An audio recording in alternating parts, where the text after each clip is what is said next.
String variables are very useful when we are writing programs in Java. So in order to develop the hangman game, we need to know more about the useful features of the string type and string variables. I'm going to define another variable of type string. Let's call it str2, and I'm going to write a, b, c, d, f as the value of this string. And we're going to learn about methods or things that are available in order to manipulate or process a text or a string variable in Java. I'm going to start with finding an index of a character or maybe a subpart of the string or a substring, in other word, in str2. So here I'm going to define a variable of type integer. Let's call it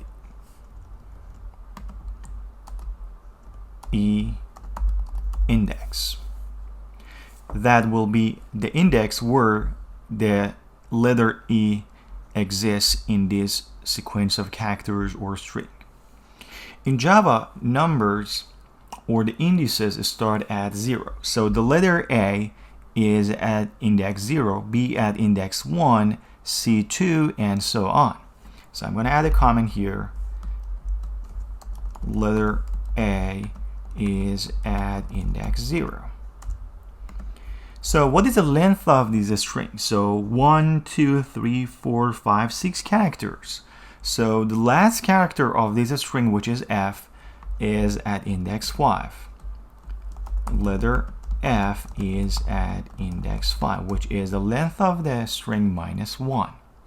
First one 0, the last one will be the length of the string minus 1, and as you can see, you can just count B is index 1 again, C index 2, and so on.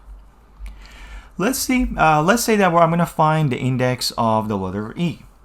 So I'm going to use str2. That's where I'm going to try to find the index of E in that variable. And then I'm using the dot operator. Again, we're going to talk about this dot operator in more details later. And I'm going to find the index of the letter E. So here, as you see, I can call a method or a tool available for string objects or a string variables called IndexOf. And I'm trying to find the letter E. So I can use any of these two. So here I'm going to say the letter E.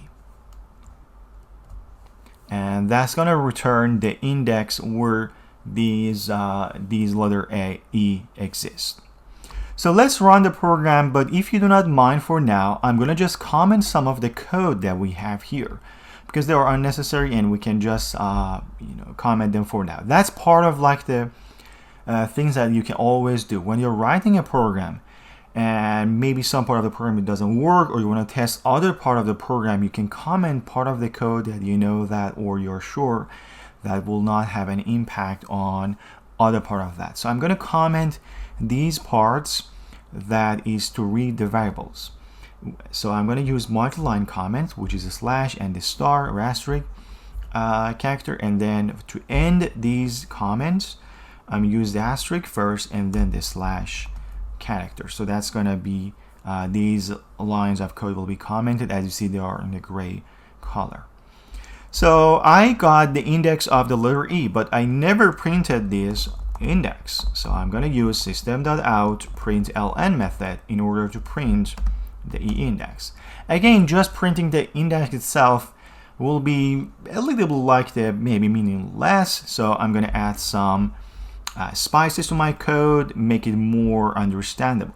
So index of letter E, and I'm going to see what's going to be E index.